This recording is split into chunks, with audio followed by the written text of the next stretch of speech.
We did it, Film Club. We did it. Welcome back. We made it through all of our spooky films for this season.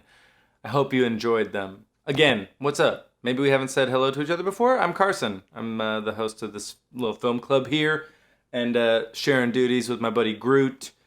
There's some other buddies around here too, but welcome. We finished her up, guys. We did Bride of Frankenstein, The Wicker Man, Let the Right One In, and we finished up with an old school Japanese horror film, 1964's Onibaba.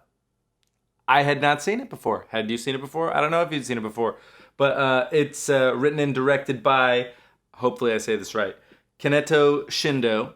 And he directed a movie that looks pretty interesting to me, and I almost picked it over this. It's called Kuroneko, which I guess translates to the Black Cat.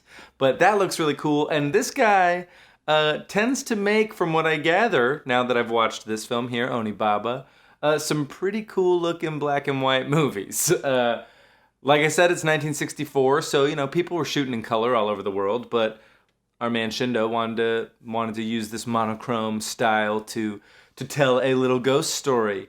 I guess the story itself is based off of like an older Japanese ghost story of some kind, but we are set kind of in the tall grass in the middle of nowhere. It's a bit like a purgatory type of place. We have two women who are like murdering samurais for their armor because they're gonna sell that and make some money to get some food. The first couple of shots of this movie, first of all, there's like this hole that is kind of set up, which if you haven't watched the movie, I'm just going to go ahead and say you're going to get it spoiled. I'm going to spoil this movie right now. So if you wanted to check out Onibaba, and you should want to check it out because it's a really good looking, pretty spooky Japanese film.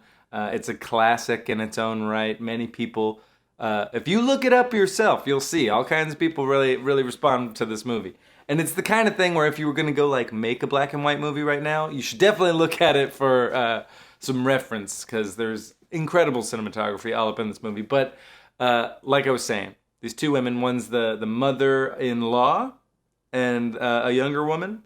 And turns out there's been like a civil war that's been going on.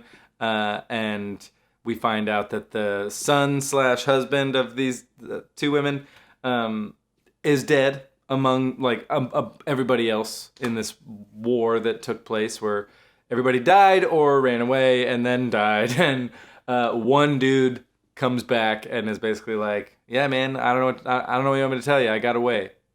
And yeah, your son's dead. Your husband. And so yeah, we kind of are in this little old-timey Japanese story for a little while. I did not find it to be very scary, so if you are like worried that you're going to be scared watching this movie, I don't think you're going to get too scared watching this movie. But I did think it was pretty cool that it has some like early slasher movie vibes. It doesn't get introduced until a little later in the story, but there is this masked figure, and if you saw the poster, which you did, it's this like demon mask that's used in the Noe theater to kind of like depict a demon.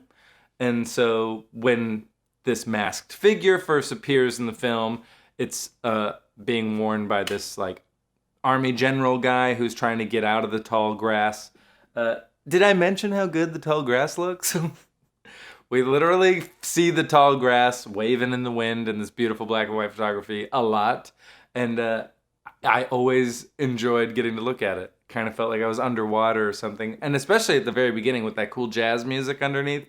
Anyway, but yeah, this masked figure says that he's the most handsome man in the country or whatever. And that if he were to take off his mask, she would just be too overwhelmed by his beauty. And he needs help getting out of the tall grass.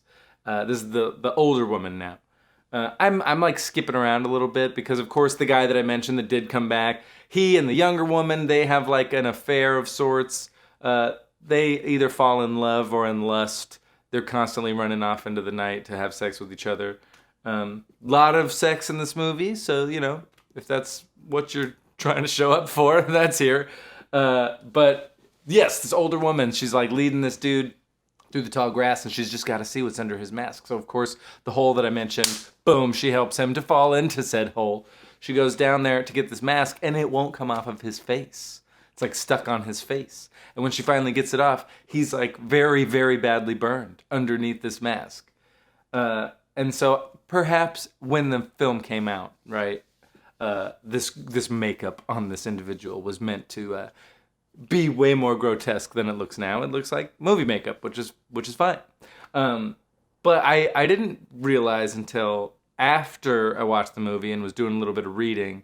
I got that book, 1001 Movies You Must See Before You Die, and if you don't have that book and you love movies, you got to go get it.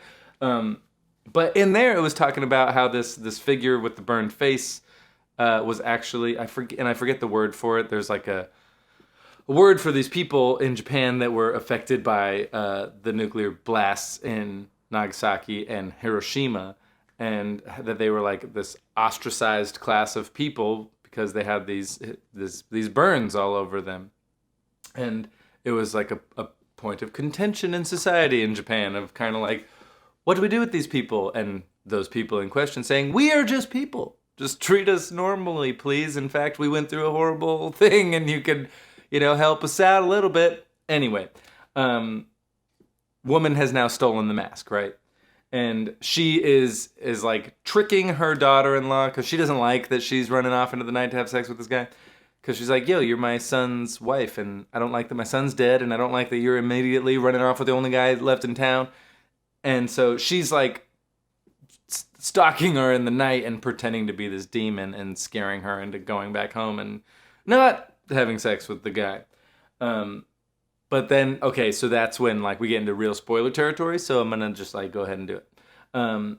At the end of this movie, the mother-in-law, she can't get the mask off her face either, and she's like, I'm not a demon, I'm a human being. And the other girl like kind of doesn't believe her at first maybe, and then she does, and then she's gonna help her out. And then by the time the mask gets off, the mother-in-law is all burned underneath as well, and the girl runs away in terror and is screaming and everything, and the mom's running after her being like, it's me, I'm a human being. And she repeats that and screams it until the end of the movie. And so in doing that reading that I was talking about, it wound up being such a more powerful message in the end of this story. I signed up for, for like a spooky ghost story. I was hoping to get scared a little bit maybe.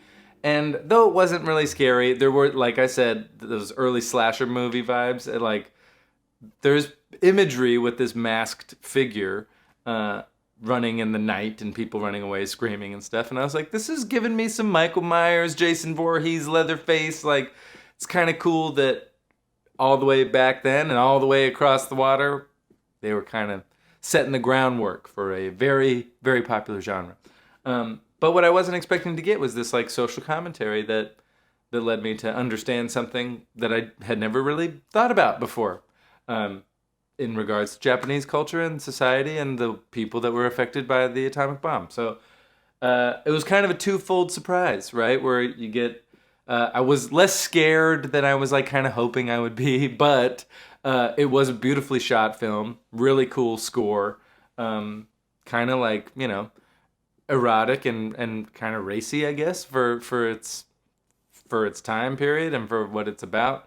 But this, yeah, I mean, it was a pleasant surprise. Did I like love it? Am I gonna run down the street telling everybody about it? Probably not. But I'm telling you about it right now, and I hope that you got a chance to see it because I spoiled the whole movie for you. But we're gonna keep doing this every week, so you got to watch the movies. So that I don't spoil it for you in this video, so that it can be a little bit more like, I remember that part, that was a great part. Follow us at Filmstruck Film Club. That's the easiest way to stay on top of it and know what the picks are so that you can watch the movies with us. And then, leave me a little comment. Let me know what you thought about the movie. Let me know what stuff you want to see, what kind of stuff you want more exposure to. We're wide open over here, right, Groot? That's right. Yeah, I'm so glad you stopped by. But we're going to do this again. We'll have another pick for you tomorrow. So keep it real and look out for the next one. Love y'all.